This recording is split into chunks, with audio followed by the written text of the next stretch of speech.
Hello friends. आप देख रहे हैं प्राइम नॉलेज बाय केडी। और आज की वीडियो में हम डिस्कस करेंगे कि एसबीआई अप्रेंटिसशिप में प्रिपरेशन के लिए कितना टाइम मिलता है।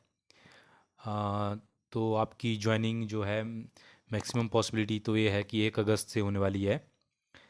तो इसके बारे में भी डिस्कस करेंगे। लेकिन उससे पहले अगर आप हमारे चैनल पर नए हैं तो चैनल को सब्सक्राइब कर लीजिए, और डिस्क्रिप्शन में जो टेलीग्राम चैनल का लिंक है वहाँ से आप टेलीग्राम चैनल में ज्वाइन कर सकते हैं। तो फ्रेंड्स, कुछ मतलब बातें थी जो करनी थी कि कितना टाइम जो है प्रिपरेशन के लिए मिलता है। तो मैंने कुछ पॉइंट लिखे हुए हैं कि प्रिपरेशन के लिए कितना टाइम मिलेगा कैंडिडेट के लिए। तो फ्रेंड्स, सबसे पहले तो ये बात है कि आपको ब्रांच कौन सी मिलती है, कैसी ब्रांच मिलती है, ये जो है बहुत बड़ा लक फैक्टर है इसमें। क्योंकि अगर आपको जो अगर ब्रांच बड़ी ब्रांच मिल गई तो उसमें बहुत ज़्यादा काम रहता है। और उसमें फिर स्टार्टिंग से मना कर पाना, ना कर पाना, ये एक थोड़ा सा नए पर्सन के लिए थोड़ा सा अ, अलग सा काम रहता है। जैसे मान लो अगर आपका लक अच्छा है, आप मतलब आपके लिए अगर स्केल 2 या स्केल 1 ब्रांच मिल जाती है, स्केल 2 या स्केल 3 ब्रांच मिल जाती है, तो इसमें ऐसा रहता है कि जो छोटी स्केल वाली ब्रांच रहती हैं, जैसा मैंने अपनी पहले वाली वीडियो में भी डिस्कस करा है कि अगर आपको छोटी स्केल वाली ब्रांच मिलती हैं तो उसमें जो है काम बड़ा कम रहता है, अकाउंट बहुत कम रहते हैं, और उसमें जो वर्क का थोड़ा प्रेशर रहता है वो थोड़ा कम रहता है। और अगर स्केल 4 ब्रांच है तो फिर उसमें ऐसा रहता है कि अकाउंट भी ज़्यादा रहते हैं और लीड्स भी ज़्यादा रहती हैं। तो मैंने अपनी पहली वीडियो में भी काफ़ी डिस्कस करा है कि जैसे मेरी स्केल 4 ब्रांच थी तो उसमें बहुत ज़्यादा लीड्स रहती थी, 500-600 के करीब जो है लीड्स रहती थी। और जैसा मैंने बताया है कि उन सभी लीड्स को कॉल करनी रहती है, एक ही दिन में नहीं करनी होती, डे बाय डे, या मतलब उसमें आपको कॉलिंग करनी रहती है। लेकिन कुछ मेरे फ्रेंड्स ऐसे भी थे जो एस बी अप्रेंटिसशिप में थे, तो उनको केवल उनकी छोटी ब्रांच थी और उसमें उन स्केल 2 या स्केल 3 ब्रांच थी, और उनके लिए जो लीड्स थी केवल 20 लीड्स थी, 30 लीड्स थी, या 50 लीड थी। तो वो बोलने का मतलब है कि वो अपना काम बड़े आराम से कर पाते थे, और वो दूसरा काम कर लेते थे, जो दूसरे एक्टिविटी होती हैं या दूसरे काम सीखने को होते हैं वो बड़े आराम से कर लेते थे। तो सबसे बड़ी बात ये रहेगी कि आपके लिए जो जो ब्रांच मिलेगी वो कौन सी मिलेगी, उसी के हिसाब से फिर जो है आपकी बड़ी सारी चीज़ें इसके ऊपर डिपेंड रहेंगी फ्रेंड्स। कि जैसा मैंने दूसरा पॉइंट लिखा हुआ है कि टाइमिंग क्या रहेगी। सबसे पहली बात तो ये है कि टाइमिंग उसमें मेंशन भी होती है ऑफर लेटर में। लेकिन मैं बता दूं, मिनिमम टाइम जो आपका किसी भी कैंडिडेट का एवरेज टाइम जो जाएगा वो मिनिमम जो है 8.5 घंटे, जो मुझे लगता है कि वो जाएंगे ही जाएंगे, इससे ज़्यादा भी जा सकते हैं। अगर मान लो आपको जो ब्रांच जो है 5-7 किलोमीटर के दायरे में मिल जाती है, तब भी आपके 8.5 घंटे जो है मिनिमम जाएंगे ही जाएंगे, क्योंकि 9:30 बजे जो है आपको ब्रांच में एंट्री करनी होती है। तो आप मिनिमम 9 बजे तो अपने होम से निकलेंगे ही। और अगर आप 5 बजे भी अपने ब्रांच से निकलते हैं तो 5:30 बजे तक अगर आप घर पहुंचते हैं तो फिर भी आपको 8 8.5 घंटे तो आपके लग ही जाएंगे। तो उसके बाद फिर आप देख लो कितना टाइम बचता है। तो इसमें सबसे पहली बात यह है कि जो कैंडिडेट ज्वाइन करेंगे उनका जैसे फाइनेंशियल प्रॉब्लम है, तो फाइनेंशियल प्रॉब्लम वालों के लिए तो चलो ठीक है कि कुछ ना कुछ तो आ ही रहा है।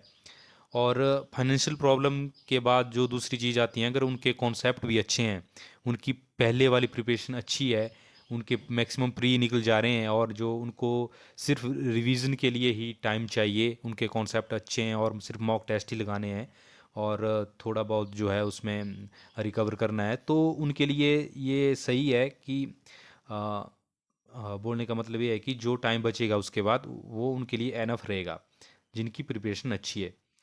अब जिनकी प्रिपरेशन अच्छी नहीं है उनको तो फिर ये है कि उसके बाद जो 8.5 घंटे जो आपने वहाँ पे लगा दिए, उसके बाद जो आपका टाइम बचता है उसमें से निकालना होगा। तो टाइमिंग का यही है फ्रेंड्स। बाकी इसमें अगर मान लो जैसे मैंने बताया कि ब्रांच का बहुत बड़ा रोल रहेगा, ये मैंने पहले ही बता दिया। क्योंकि अगर ब्रांच बड़ी है तो इसका इम्पैक्ट जो है आपका आपकी टाइमिंग के ऊपर भी रहेगा। और मैंने स्टार्टिंग में अपनी जो माई जर्नी वाली वीडियो है, उसमें जो माई जर्नी वाली वीडियो है उसमें मैंने अच्छे सारी चीज़ें बताई हुई हैं। अगर किसी ने वो वीडियो नहीं देखी है तो उसका लिंक मैं डिस्क्रिप्शन में दे दूंगा और यहाँ आई बटन पे भी मेंशन कर दूंगा। उसमें मैंने सारा बताया हुआ है कि हमारा टाइमिंग क्या रहता था। तो अगर ब्रांच बड़ी है तो उसमें बहुत सारी चीज़ें रहती हैं। और जो स्टाफ है, मिनिमम जो है स्टाफ जो है 8 बजे के आसपास निकलता है। जो क्लरिकल स्टाफ है वो तो 5 बजे के आसपास ही निकल जाते हैं, उनको भी 5:30 बज जाते हैं। तो मेरी स्केल 4 ब्रांच थी और मैक्सिमम जो क्लरिकल थे। लेकिन सबसे बड़ी बात है, मैंने अपनी पहली वीडियो में बताया बताया हुआ है कि मैंने जो है पहले ही हैबिट बना ली थी कि मैं 5 बजे ही निकलूँगा। इवन जो मेरे चीफ मैनेजर थे वो, मैं हिमाचल से बिलोंग करता हूँ, और उनका जो क्रॉस सेलिंग में थी बहुत ज़्यादा पकड़ थी, और अकेले वो क्वालिफाई हुए थे अपने शिमला रीजन से, चंडीगढ़ रीजन से सिर्फ दो दो जो चीफ मैनेजर थे वो क्वालिफाई हुए थे क्रॉस सेलिंग में। उनका काम बहुत ही मतलब सुपर काम था उनका। तो उनके अंडर भी मैंने ये हैबिट अपनाई कि मतलब मैं 5 बजे ही निकलूँगा, और ये मैंने पहले से ही बना के रखी थी कि मैं जो मर्जी हो जाए तो मैं 5 बजे ही निकलूँगा। तो जैसा मैंने हैबिट बनाई तो फिर उनको आइडिया हो गया कि ये 5 बजे ही जाता है, तो उन्होंने मेरे को बोलना, उन्होंने मेरा काम जो है फिर उसी हिसाब से, फिर वो जैसे 4:30 होते थे उनके माइंड में रहता था कि ये अब जाने वाला है तो इसको एक्स्ट्रा काम नहीं देना चाहिए। तो ये थोड़ी हैबिट उनकी भी बन जाती है फिर कि हमें इससे एक्स्ट्रा काम नहीं निकलवाना है क्योंकि ये 5 बजे चला जाएगा। तो ऐसा ही आपको स्टार्टिंग डे से ही करना है, आपको 5 बजे ही निकल जाना है, एग्जैक्ट 5 बजे ही निकल जाना है। चाहे जो मर्जी आप एक्सक्यूज़ दें, जो मर्जी आप बहाना लगाएं, जो मर्जी कुछ भी बोलें, पर आपको, हाँ कई बार हो जाता है, एक आधा बार हो जाता है, एक आधा बार या मतलब महीने में एक आधा बार हो जाता है कि आप थोड़ा सा लेट हो जाएं, तो वो अलग बात है। लेकिन आपको स्टार्टिंग डे से ये हैबिट बनानी है कि चाहे कितनी भी बड़ी ब्रांच मिल जाए, आपको 5 बजे ही निकलना है। तो अगर आप 5 बजे निकलते हैं तो फिर आपके लिए टाइम बच जाता है। और जैसा मैंने बताया कि ब्रांच के ऊपर बहुत बड़ी चीज़ें रहती हैं, तो ये भी जैसे मैंने बताया ये भी ब्रांच के ऊपर डिपेंड है। दूसरी चीज़, अगर काम ज़्यादा है तो फिर माइंड पे भी प्रेशर पड़ता है। जैसे मान लो आपके ऊपर काम बहुत ज़्यादा है, बहुत ज़्यादा लीड्स हैं ब्रांच में, स्केल 4 ब्रांच है और लीड्स आपके पास बहुत ज़्यादा हैं, तो आपको कॉलिंग करनी पड़ेगी उसी हिसाब से। आपका डेली डाटा, हमारा तो डेली जो आरबीओ होता था, आरबीओ से डेली कॉलिंग कॉलिंग एक पर्सन ने कॉलिंग के लिए रखा होता है कि जो जितने भी अप्रेंट अप्रेंट जैसे मान लो एक आरबीओ के अंदर, जैसा हमारा आरबीओ था उसमें कम से कम शायद 30-40 ब्रांचें थी या उससे ज़्यादा भी थी। तो एक एक जो उन्होंने स्टाफ रखा हुआ था वो डेली स्टाफ रखा हुआ था कि आज आपने इतना काम करना है आपको। उसके बाद चीफ मैनेजर को भी पहले कॉलिंग आ जाती थी, उनको तो डेली मीटिंग होती है, वो तो आपको आइडिया हो जाएगा कि चीफ मैनेजर का क्या हाल होता है ब्रांच में, अगर स्केल 4 ब्रांच है तो उनको भी डेली रिपोर्ट करना पड़ता था कि मतलब आपको आपके पास ये काम है। तो सबसे पहली बात तो ये है कि अगर ब्रांच छोटी है तो काम कम रहेगा, आपके दिमाग के ऊपर भी प्रेशर कम रहेगा। और अगर नहीं मिलती है छोटी ब्रांच तो फिर वो आपको निकालना पड़ेगा, आपको कुछ ना कुछ वो करना पड़ेगा। जैसे मैंने बताया कि पहले से ही, पहले दिन से ही हैबिट बना लो कि 5 बजे निकलना है। दूसरी जो सबसे बड़ी बात रहती है फ्रेंड्स, वो रहती है कि आपका चीफ मैनेजर या ब्रांच मैनेजर कैसा है। अगर आपका चीफ मैनेजर या ब्रांच मैनेजर आपका अच्छा है तो कोई भी जो पर्सन है आपको नहीं बोल पाएगा। इवन जो मेरे चीफ मैनेजर थे वो, हाँ मतलब ऐसा नहीं है कि डांटते डांटते नहीं थे, डांटते बहुत ज़्यादा डांटते थे, सभी को डांटते थे, मुझे भी डांटते थे। लेकिन वो इस मामले में, अगर कोई पर्सन काम कर रहा है जैसे मैं काम करता था, उनको था कि भी हाँ ये काम कर रहा है, ऐसा नहीं कि बेला बैठा हुआ है। तो उन्होंने मेरी जो मतलब मुझे काफ़ी सपोर्ट करा। इवन एलएचओ तक जो है, एक जब 7-8 महीने हो गए तो एलएचओ से भी कॉलिंग आ गई कि कैसा कैसा अप्रेंटिस है कि इसने आज तक एक छुट्टी भी नहीं ली। तो छुट्टियां तो मैंने ली हुई थी, लेकिन आप समझ सकते हो कि अगर आपका ब्रांच मैनेजर जो है सपोर्टिव है, तो फिर बड़ी चीज़ें जो है, बहुत ज़्यादा चीज़ें आपके लिए फिर वो काफ़ी हेल्प करेंगी। और ये है। बाकी वर्क प्रेशर का जैसा मैंने तीसरा पॉइंट लिखा हुआ है वो मैंने ऑलमोस्ट डिस्कस कर लिया।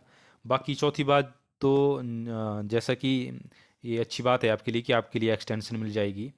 हमारे उसमें ऑफ़र लेटर में नहीं चीज़ ये मेंशन नहीं थी।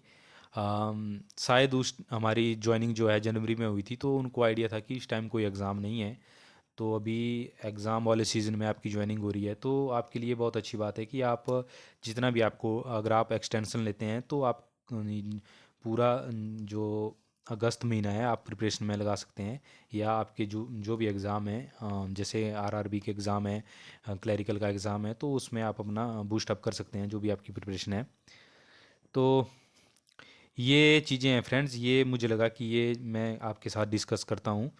तो हो सकता है कि कुछ चीज़ें रही हों, लेकिन आप टेलीग्राम पे मुझे मैसेज करिए। मैं हर एक चीज़ का जितना मुझे आइडिया है, जितना मेरा एक्सपीरियंस है, मैं ज़रूर, अगर कोई मुझे डीएम भी करता है, पर्सनल मैसेज भी करता है, तो मैं हर एक पर्सन का जो है रिप्लाई करता हूँ, और जितना मुझे पता होता है मैं ज़रूर शेयर करता हूँ अपने एक्सपीरियंस को। तो ये थी आज की वीडियो फ्रेंड्स।